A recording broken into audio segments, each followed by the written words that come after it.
on with the, you know, okay, so what they're doing is they're getting everybody to line up and take this medical treatment, okay, and there are people that have been hurt by and some that have died by it, and it's the concept of acceptable losses. Okay, so like, you know, all you have to do is cast your mind into the moment of you being the one who got the vaccine and died. You know, would it matter to you? You know, so that's what I'm saying. You know, this whole concept of, oh, you know, saving people by giving them a medical treatment that could cause their death is like kind of crazy to me. I mean, you know, like one single person dying from it's unacceptable. Don't you think?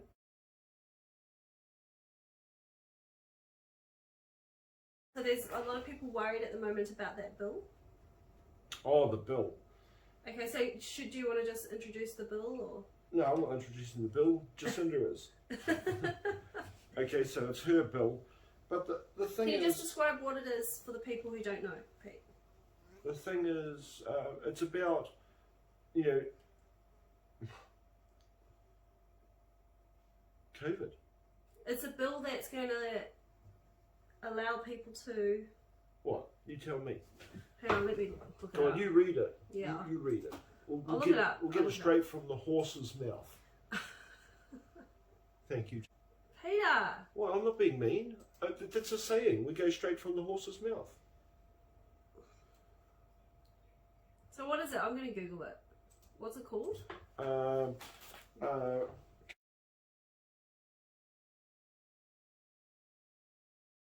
COVID response bill. Okay, I'll read it out. Okay, so the COVID-19 Public Health Response Bill is the MP in charge is David Parker. Oh, Parker, the marker. And the progress of the bill is, so in May it was introduced on the 12th of May, and it looks like, I don't know what the progress of it is. There doesn't seem to be a very transparent. It's all hidden, that's why. That's the whole point. I didn't even know what it was about, but apparently it's going to have something to do with people coming around to your house door to door. Now, if they do that, you don't have to open your door, you don't have to do a vaccine. That's completely unlawful. Yeah, so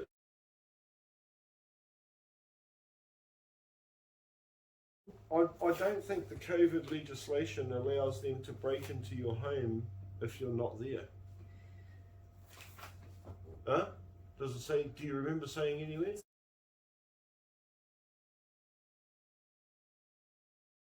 They're not like, okay, so they're not going to do breaking and entering into the home to force medical treatment upon people.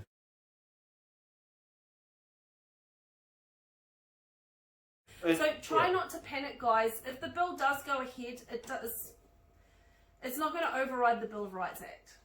Well, they're going to try and tip out the Bill of Rights Act, but none of that matters because of international covenants.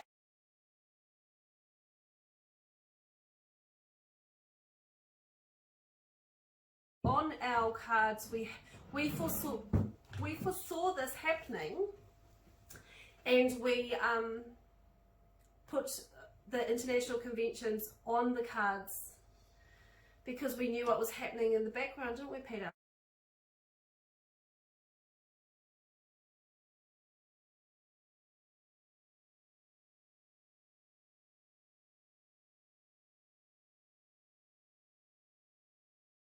So try not to panic, guys. If the bill does go ahead, it's not going to override the Bill of Rights Act.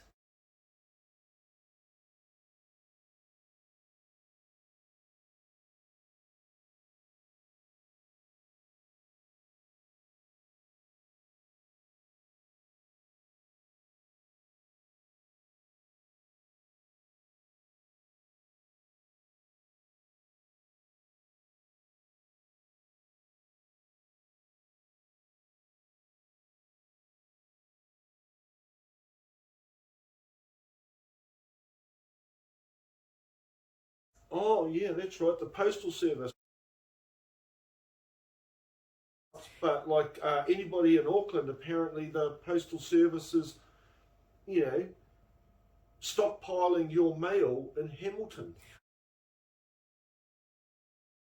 Oh, I went to the post shop, you know, to do my postings as normal, and the lady at the post shop said, "I hope you're not sending anything to Auckland." And I go, "Well, why is that?" And she says to me, "Oh, because it's not being delivered at the moment." And I go, "Well, what do you mean?" She goes, "Oh, we've just had orders that it's all to be stockpiled in Hamilton." And I go, "What? So you're never going to deliver to Auckland again?" And she stopped for a moment, and then said, "Oh, yeah, just not at the moment." And then I go, "Well, how long is this going on for?" And then she just clammed up and didn't say anything. So apparently, that's what the post are being told internally.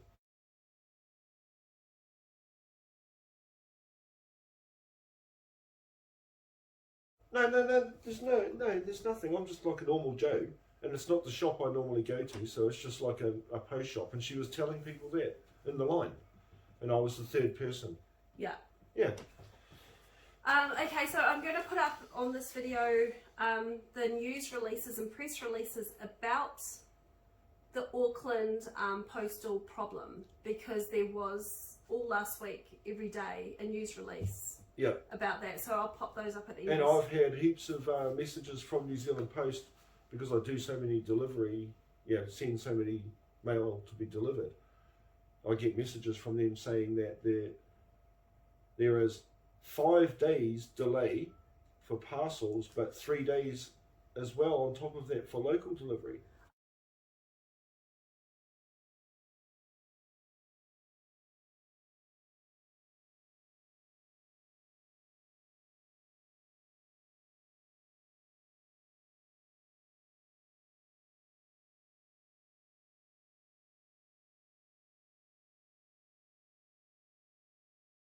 Okay, so is it better to get a courier or not? What's your experience with that, Peter? I'm thinking that normal post is probably just Quicker? as good. Better, probably. Courier... Explain what happened to Australia. Well, in Australia, my post went through to all the people that I sent normal post to, but the courier packages got held up in quarantine for a few weeks. And so it's $50 to Australia. You're better off just to do normal post. Or even if you get the cheapest version, which is 5 to 7 day delivery, the next one up, the closer one, is 3 to 5 day delivery. Yeah, so you might as well. What a waste of money. Yeah. And like, it takes a week to get to Aussie anyway by normal post. Okay, what about the people who are waiting for their cards, panicking about their cards with the vaccine? What do you... Listen... We don't need the vaccine. We don't need any card to stop receiving the vaccine. The vaccine's not mandatory.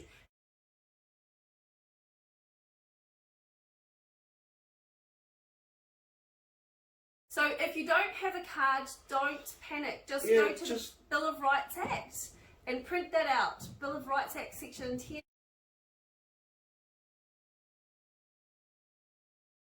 How about if somebody comes around and says to you, you should get a vaccine, how about you say no?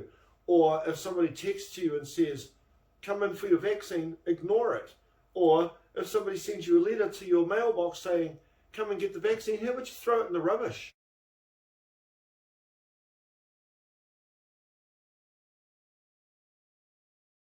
You don't have to panic about it either. It's not going to get to that because they can't, what's that word? They can't, what's that? Me. They don't have the right to force you to have a vaccine. What they'll do is they'll coerce you, okay, and they'll make it uncomfortable. It's the extreme peer pressure. In fact, so much peer pressure that you might not be able to buy your food if you don't get a vaccine.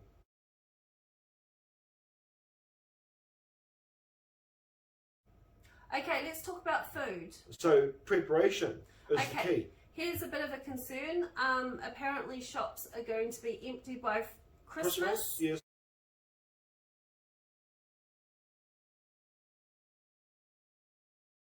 It's already happening in the UK. Their supermarket shelves are already empty. Okay, stock up on food. Plant a garden.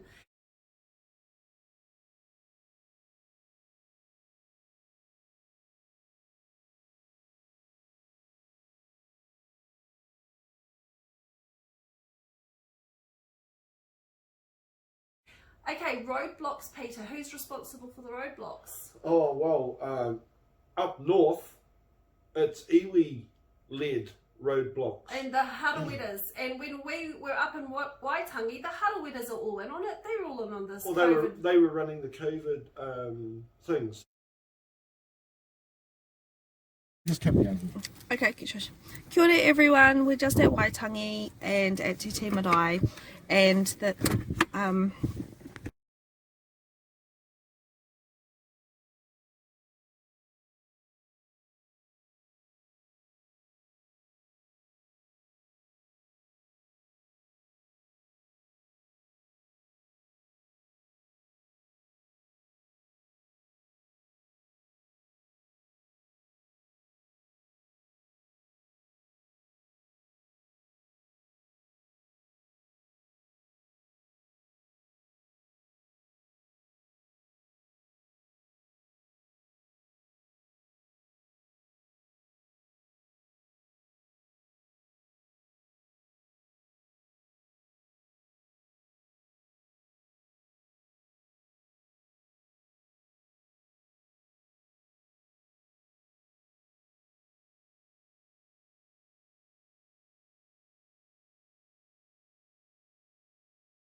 You know, like testing people. And they were just getting the money. So if anyone up in Taitokoro is feeling hoha annoyed about the roadblocks, Talk to Waitangi about it. no, talk to the Harawettas. They're the ones who got paid big They money. were kind of all compliant on it. Everybody's They just got kind paid big money compliant to go on it. along with it, basically. Yeah. of. Well, remember when we went to the mobile vaccine centre that was completely empty, but it looked like somebody had spent a lot of money setting it up, and They're just all on the take, and People they should be getting ashamed paid for of it. themselves. yeah, they should. So we know who they are. Eventually we're going to Yeah. have to name and shame them because they're responsible for the roadblocks. What? Nothing. What are you talking about? M&A. What's that? Min-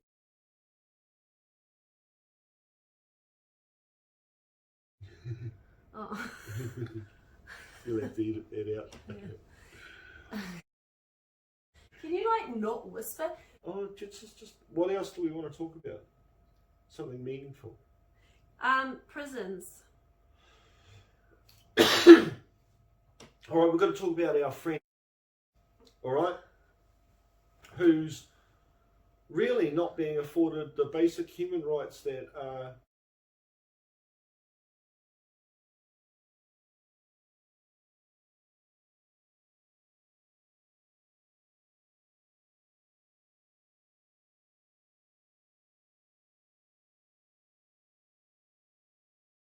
He's a horse that runs free and they want to put a saddle on it. Okay, so there was that incident that the Royal Commission got involved with in the women's prison because they were making the security guards at the women's prison were doing inhumane things to the ladies in there.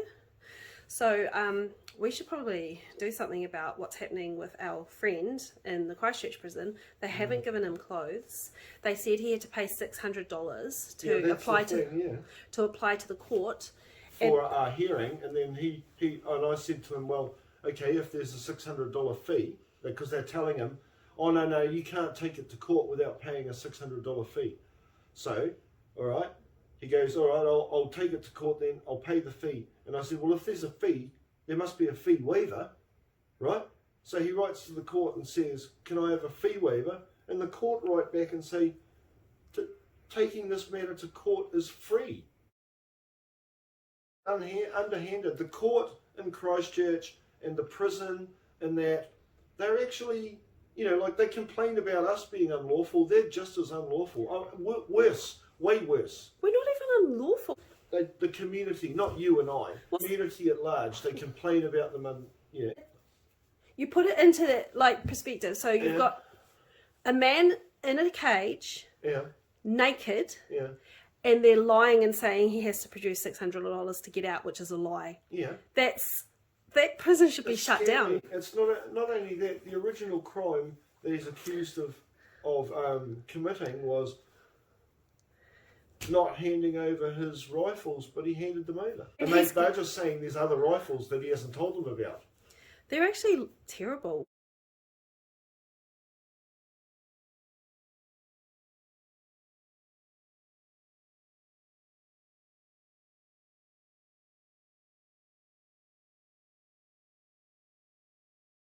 What about that corruption in Christchurch with the Samoan dude? Tell people that again, because I think that... Well, okay, so the police planted money in his kit. And then the lawyer comes along and...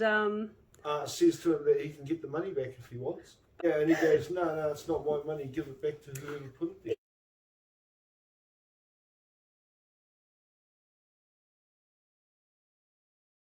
Well, there's even the other guy who they charged with possession of a weapon, right? But he never had one. And then when they fail on that, they're now trying to bust him for making a film that's objectionable. They should be shut down. But here's the good news. You know how Oranga Tamariki is most likely going to get shut down, overhauled completely? We can do the same with the prisons if we put enough pressure on them. Well, why can't all of those organisations stop running the bloody thing for profit, man? You know why. No, that's just crap. Hey, anyway, Mon, as I was telling you before, if you want to search up companies and find out who's doing what, or the police or anything, you look at Dun & Bradstreet. So I was doing a bit of research and this is what I found, okay? Right. So we're going to have a look here. We're going to have a look at Fonterra, okay? Here's a company in New Zealand, right, that makes good, and it's got its sales revenues here, 14 billion and 13 billion for the two subsidiaries, and this one here is another, like a shell company. So we'll look over here, right, what do we got here? Police, we'll look for the police, right? Look, there we go, New Zealand Police. And look, they make bloody $1.1 billion. What the fuck? How? Oh, yeah. I don't know. I know how. Yeah, whatever they're doing. What's the prisons? But here's the clincher. Yeah, look, we've got a total of, in New Zealand, we find out that there's actually 9,857 people in prison in New Zealand, right? Yeah. But look at this. Department of Corrections. $1 trillion. $1 trillion, man. Fonterra only makes 14 billion. Wait.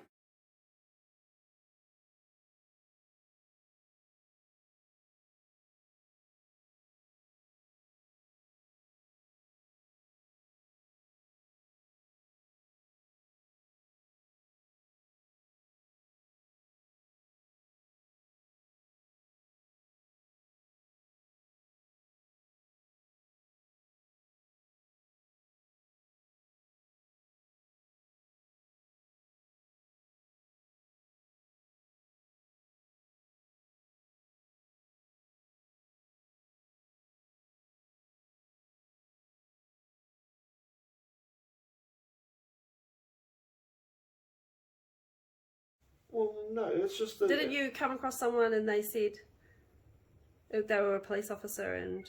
Yeah, well, yeah, we have had that. Okay, so yes, I was talking to a police officer and I happened to ask him, do you know why they write the last names in capitals? And he said, no, I've got no idea, but we have to do it, and if we don't, we get in trouble. And I explained to him why, and he was like pretty surprised, but you could tell that he was kind of skeptical. He just thought it was procedural. He never realised that. Until you brought it up, right? Yeah, until he... and they do that, all of those services do that. They're actually sweeping away your protections by writing your name in capitals. And then getting you to consent with the signature, so... Or to say that, to accept that that is you. Yeah. What was the other thing we're going to talk about, just real quickly? Okay, the other thing is don't panic, guys.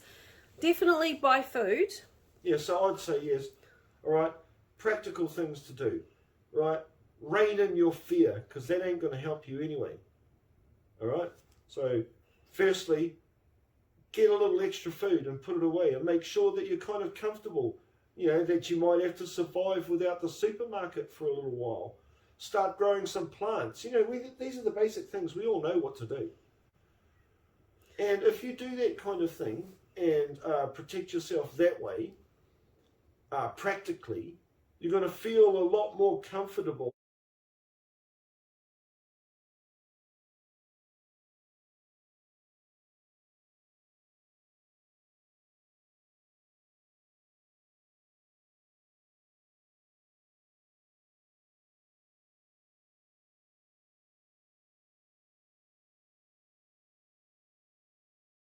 To be scared, and that basis of that fear onto us by not being able to supply you with what you think is your only form of protection. You don't need the card. Or anything. But you need the knowledge, okay, guys? And you can just go to the computer and you can print. Find it. You go to the computer. I'm going to tell you right now. Google Bill of Rights Act. Okay? Is it Universal Declaration of Human Rights, International Covenant on Civil and Political Rights. You don't need the card, okay? Yeah. But the reason why we designed the card is, one, it's a focal point. It allows the people that are coming to the door to see something, and for you to focus on something, to realise your true rights and, you know, take back some of that power. But also, it's so that you can become part of a collective community. And you can look for other people who have cards, because you know they're thinking along the same lines as you. Yeah.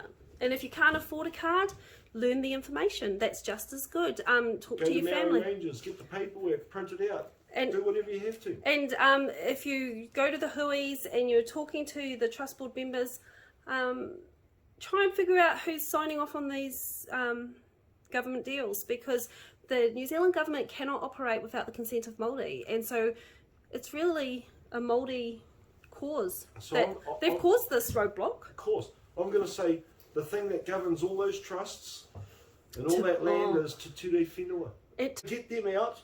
Look to Te Ture Whenua.